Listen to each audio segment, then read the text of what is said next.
Você vai ler? Ou dele? Você vai fazer?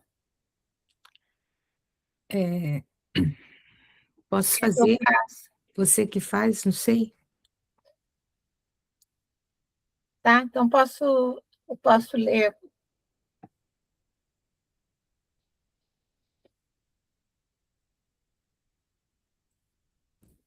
Então, vamos às reverências.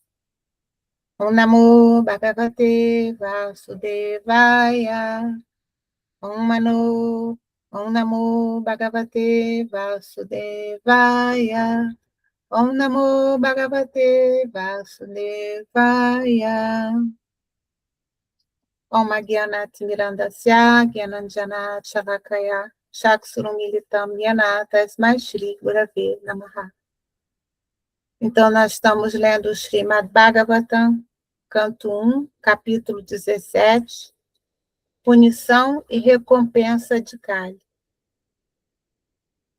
Verso 20. Há também certos pensadores que acreditam que ninguém pode descobrir a causa da aflição através da argumentação, nem a conhecer pela imaginação, nem a expressar por palavras. Ó sábio entre os reis, faz teu próprio juízo pensando em tudo isso com tua própria inteligência. Suta Goswami diz: ó melhor entre os brahmanas, o imperador Parikshit, ao ouvir a personalidade da religião falar, ficou plenamente satisfeito e, sem erro ou remorso, replicou. Repetindo, verso 20. Há também certos pensadores que acreditam que ninguém pode descobrir a causa da aflição através da argumentação, nem a conhecer pela imaginação, nem a expressar por palavras.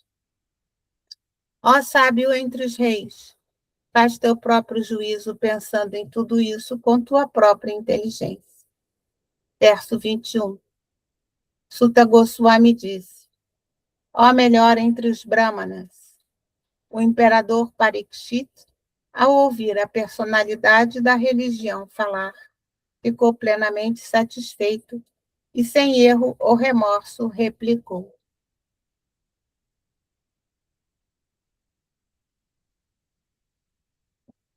Você vai ler no sânscrito?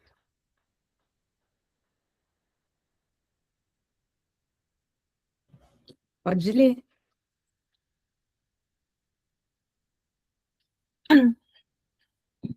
Verso 20. Apratarkyadanir deshyad itikeshvapinischaya atranuru panrajarse vimsasvamanishaya. Verso 21. Sutta uvacha evandarme pravadati sasamradvicha sattama samahitena manasa vikeda parachastatam. Hare Krishna. Obrigado, Vrindavani. Om Gyanat Mirandasya Gyananjana Shalakaya Chaksurun Militam Yena Tasmai Shri Gurave Namaha. Hare Krishna, Krishna Krishna, Hare Hare, Hare Rama, Rama Rama, Hare Hare. Então, este capítulo se chama Punição e Recompensa de Kali. O que está acontecendo aqui é que tem o Maharaj, né, o governante, Maharaj Parikshit, ele estava caminhando no seu reino, encontrou o touro e a vaca feridos. O touro, que é o Dharma, que representa o Dharma ou a religião, os princípios da religião, do Dharma, né, da justiça, do dever. E a vaca, que representa a terra, a mãe terra. E o touro, é tipo, assim, isso na realidade não pode existir, mas assim, para passar a mensagem, né, do Bhagavatam, ele normalmente tem uma pessoa que os atacou, os agrediu com violência e cortou as 3 pernas, e só sobraram uma. Ele está de pé, normalmente, de uma só. Então, Maharaj Pariksit ficou totalmente chocado e queria saber quem é, né, esse malfeitor que fez isso. Então, e aí o touro começou a falar. Aí o Maharaj Pariksit, né, ele explicou que uma pessoa que faz violência aos outros, aos inofensivos, ele é castigado e, né, tudo o que acontece com, né, segundo as leis do Dharma, do, né, do governo. E aí o touro, né, ele falou que é o representante da religião do Dharma, porque normalmente o Dharma, né, ele é explicado que ele é segurado em 4 pilares. As 4 pernas representam os 4 pilares do Dharma, que são a veracidade, né, a verdade, a misericórdia ou a compaixão, a austeridade, a disciplina, e a pureza, né? Então, a veracidade, a compaixão, a austeridade e a pureza.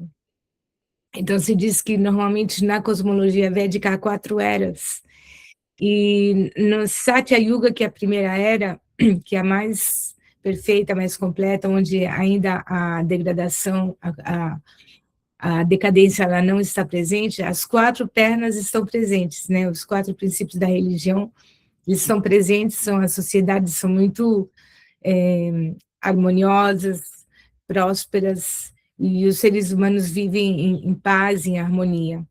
E com cada era que vai avançando, tem uma a menos. E a era de Kali, que é a última do ciclo de 4, é um ciclo eterno de recomeço e fim das 4 eras. A era de Kali, ela só tem uma, que é a veracidade. Então, se perdeu a compaixão, se perdeu a austeridade e se perdeu a pureza. A compaixão é a violência contra os seres mais inofensivos, que são os animais, e também as plantas, né? São ainda mais inofensivos que os animais, porque os animais, pelo menos, eles podem correr, se esconder, né? As plantas não podem, e as plantinhas são os seres mais inofensivos, e nessa era as plantas são destruídas com muita violência, né? As florestas destruídas. Você vê o Amazonas e também na Índia, no mundo inteiro, né? As plantas elas são destruídas só para a ganância egocêntrica do ser humano, esse prazer egocêntrico. Então, a compaixão, a austeridade, hoje, né, nesta era, assim, Deus é o dinheiro, né? Deus, a pessoa suprema, ela foi substituída pelo dinheiro. Então, não existe mais, como na antiguidade, que o ser humano entendia que o centro é o Senhor Supremo, Deus, a pessoa suprema, segundo qualquer religião. Então, as pessoas faziam austeridade para levantar cedo, orar, meditar, né? Por exemplo, nas culturas antigas, como na Índia, na Ásia, os jovens meninos, eles viravam monges, tanto na cultura védica, como a gente pode ver também na China, no Japão, na Ásia. Eles tinham austeridades, porque essa austeridade, quando a criança cresce, ela vai moldar um ser humano robusto, firme, determinado, equilibrado para o resto da sua vida. Então, austeridade para levantar cedo, fazer yoga, meditar, orar, tudo isso, hoje em dia quase não existe mais, né? Tudo é voltado para o prazer incontrolado dos sentidos, e então a austeridade e a pureza e a limpeza a pureza interna e a pureza externa. A pureza interna é assim, o prazer descontrolado, o sexo descontrolado, não há mais nenhuma restrição, pensando que, né, os seres humanos são tão iludidos, pensando que o prazer descontrolado é a fonte da felicidade última, né? Então, a ilusão chegou a um nível tão grande que os seres humanos, eles destruíram os princípios que justamente vão lhes trazer paz e felicidade para uma assim chamada felicidade totalmente ilusória, que no final causa doenças, causa conflitos, causa guerras, causa destruição, tanto individuais como das famílias, dos casais. É muito triste, né, a situação da humanidade nesta era de Kali. Então, dos quatro princípios sobra um, que é a veracidade, que ainda existe, a veracidade, falar a verdade, né?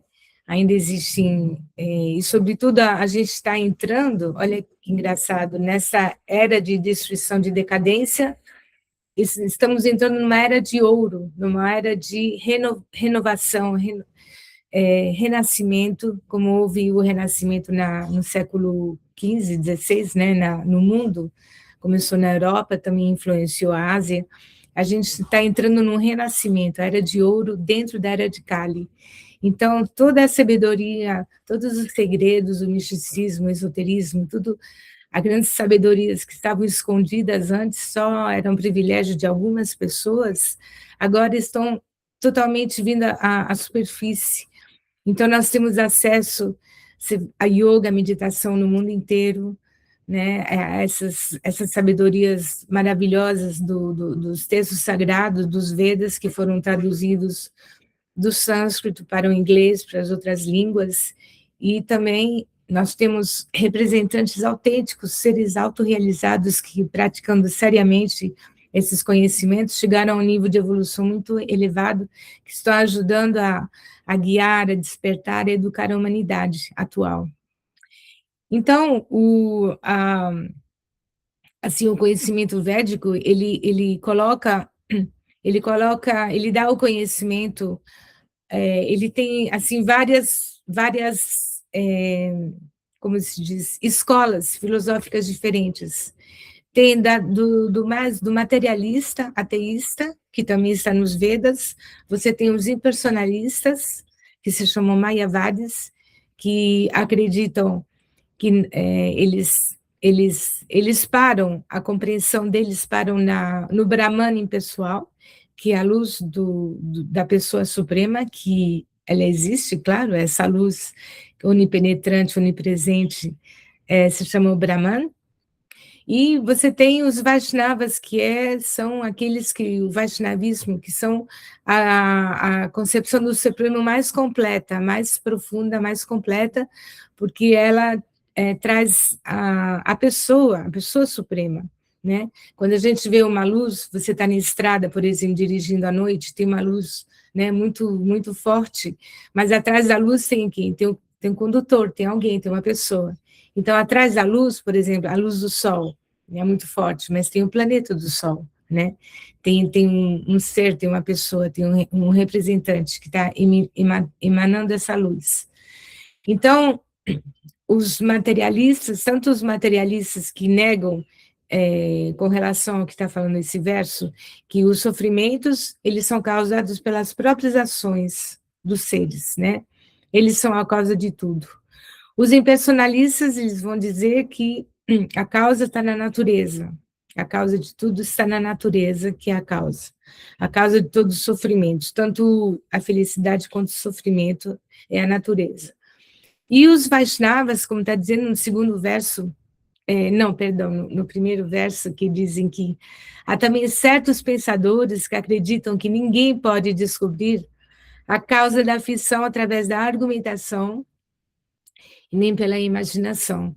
E esses são os Vaishnavas, são os pensadores, a menor parte dos pensadores não é o caminho filosófico que predomina, mas essa é uma minoria, mas os Vaishnavas, eles têm essa compreensão que tem um controlador supremo por trás de tudo, né? Tem uma consciência, uma fonte consciente que permeia toda a criação e que está por trás de todos os mecanismos, né? Assim como, por exemplo, a gente pode comparar com um banco central, né? Que tem o banco, a direção do banco, e você tem todas as agências dos bancos, com todas aquelas máquinas de retirar dinheiro.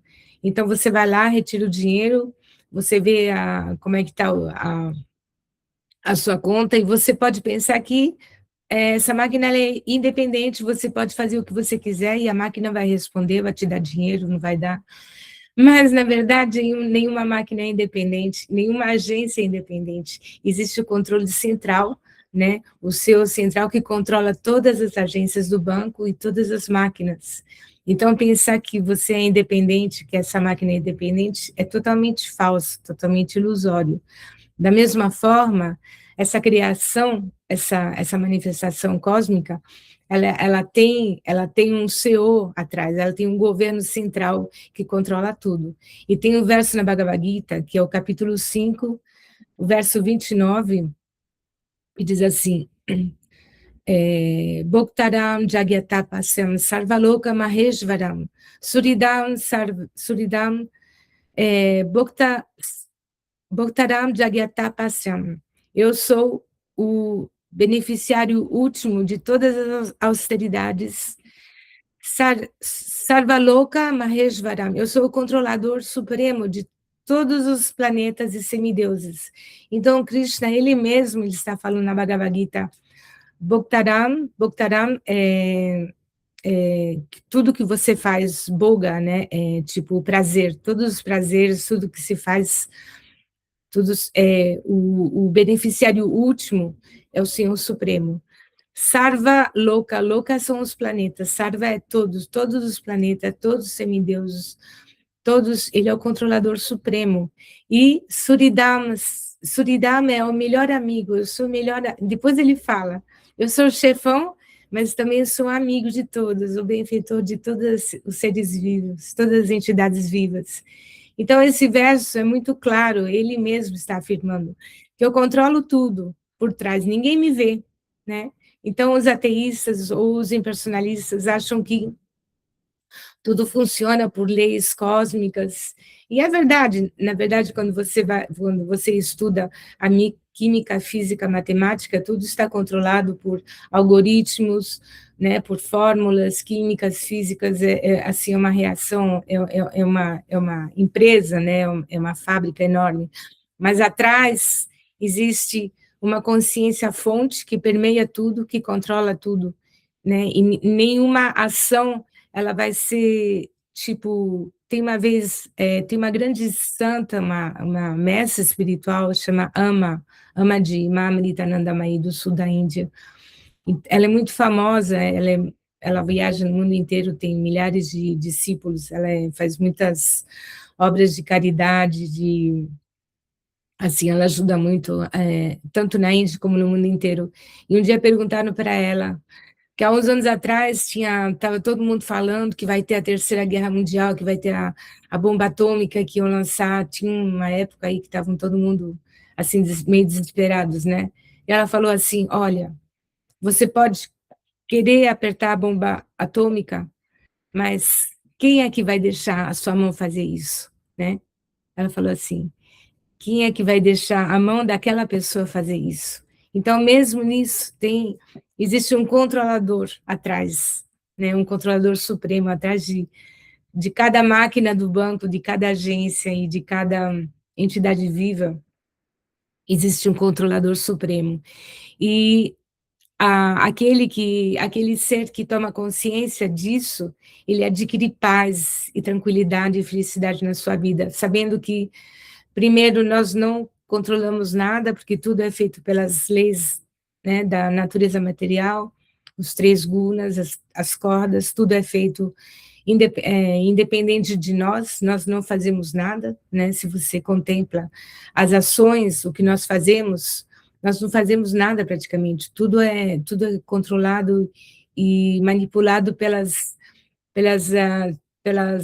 como se chamam em sânscrito, os gunas, né? Que são as cordas, as três cordas, que é a teoria das cordas, na verdade. A física quântica, hoje em dia, ela tem uma similar, assim, uma correspondência muito próxima do conhecimento védico.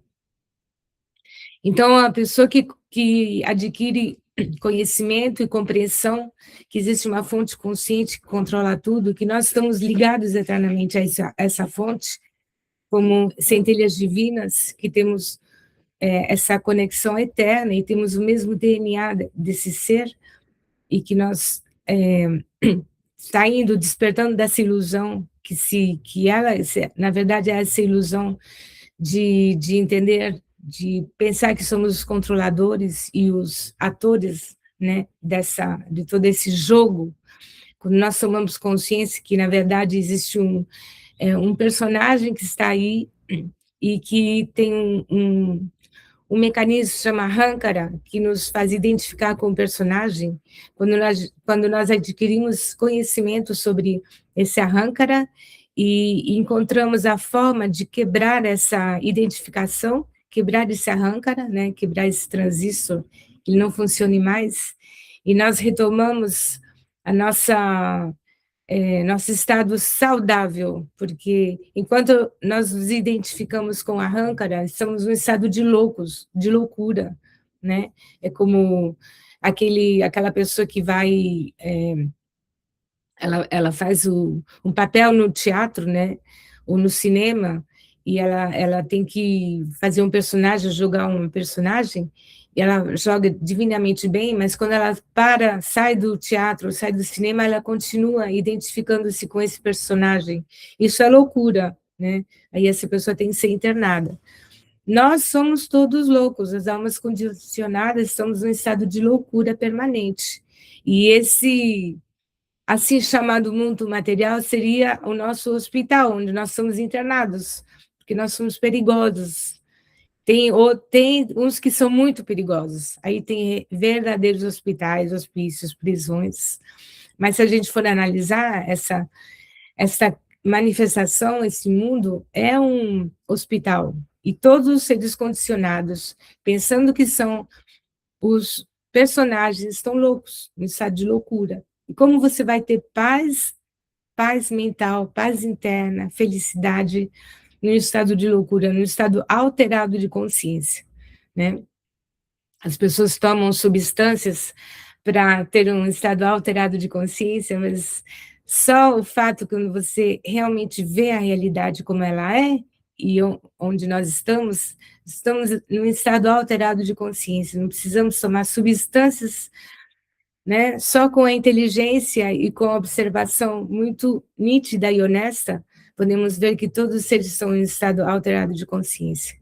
Então, a yoga, a meditação, a vida espiritual, o conhecimento, é para nos tornar saudáveis, sair desse estado de loucura, retomar a nossa consciência verdadeira e poder sair do hospital. Sair do hospital é sair desse mundo, sair do samsara, e retornar, despertar no lugar onde realmente nunca saímos, e que é nosso estado saudável, com paz e felicidade eterna. Eu vou parar por aqui, muito obrigada pela associação de vocês todos. Hare Krishna, Krishna Krishna, Hare Hare. Hare Rama, Rama Rama, Hare Hare. Ó energia suprema, amor divina. Ó Mahamantra, auspicioso libertador do ser, desperta-me, eleva-me, envolve-me, protege-me. Hari Om, Shanti, Namastê. Om Tat Sat, Hare Krishna.